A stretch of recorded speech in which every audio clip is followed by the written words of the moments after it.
নমস্কার বন্ধুরা, লক্ষ্মী কুটিরের রান্নাঘরের পক্ষ থেকে সবাইকে অনেক অনেক স্বাগত। আজকে এই আলু দিয়ে ঢ্যাঁড়স দিয়ে পোস্ত চচ্চড়ি করব। আজকে আলু দিলাম, আলুর সঙ্গে থাকবে ঢ্যাঁড়স, তার সঙ্গে থাকবে পোস্ত লঙ্কা বাটা।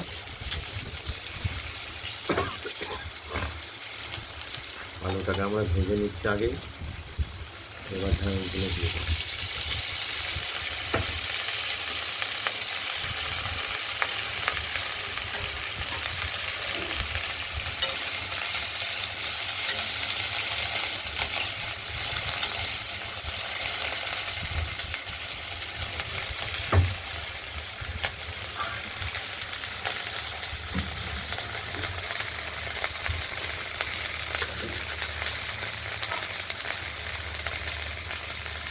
পরিমাণ মতো লবণ দিয়ে দিলাম।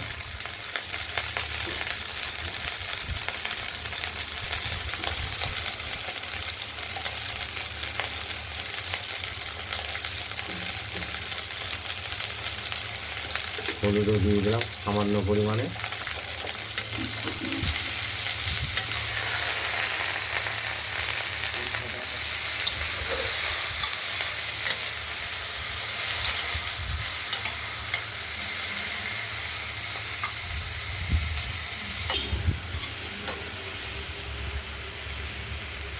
ঢ্যাঁড়স আর আলুগুলোকে আমরা একটু ভাজা ভাজা করে নিচ্ছি।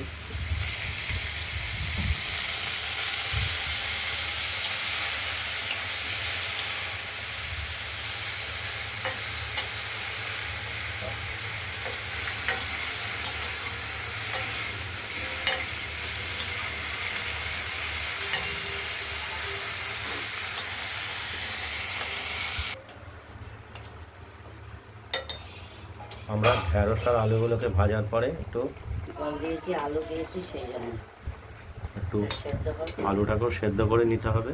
তারপর দিয়ে নামাবো। ঢাকা দিয়ে দিলাম।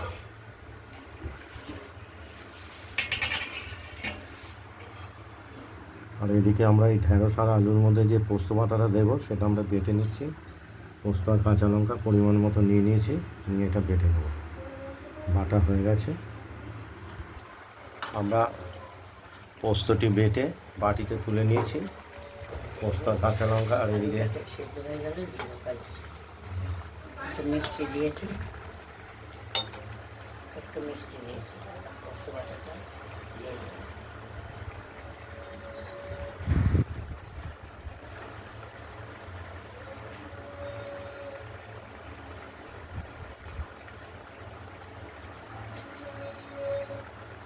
আমরা পোস্ত আর কাঁচা লঙ্কা বাটাটা দিয়ে দিলাম ঢ্যাঁড়স আর আলুর মধ্যে। ঢ্যাঁড়স দিয়ে আলু দিয়ে পোস্ত চচ্চড়ি করলাম, আলু দিয়ে আর ঢ্যাঁড়স দিয়ে। মিষ্টিও দিয়েছি, একটু মিষ্টি দিয়েছি স্বাদ আনার জন্য।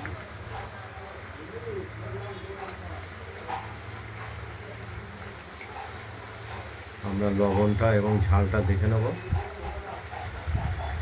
ঠিক আছে, আবার নেব, হয়ে এসছে।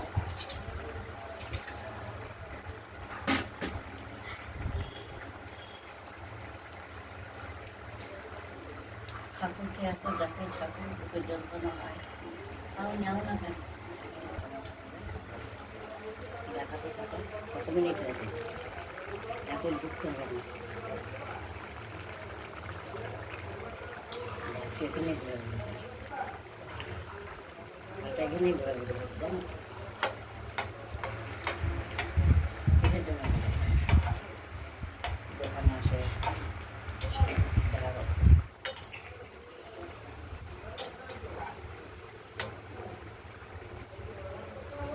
দেখতে থাকুন।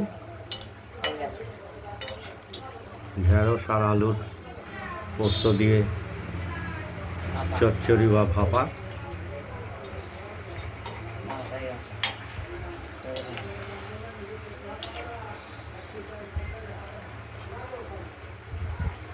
একটু মাখা মাখা রাখবো। ঝোল ঝোল রাখলে পরে টেনে নেবে, মাখা মাখা ভাব হয়ে যাবে।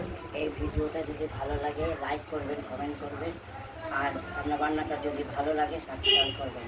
আজকের মতো এখানে ভালো থাকবেন, সুস্থ থাকবেন, সাবধানে থাকবেন। আজ এই পর্যন্তই।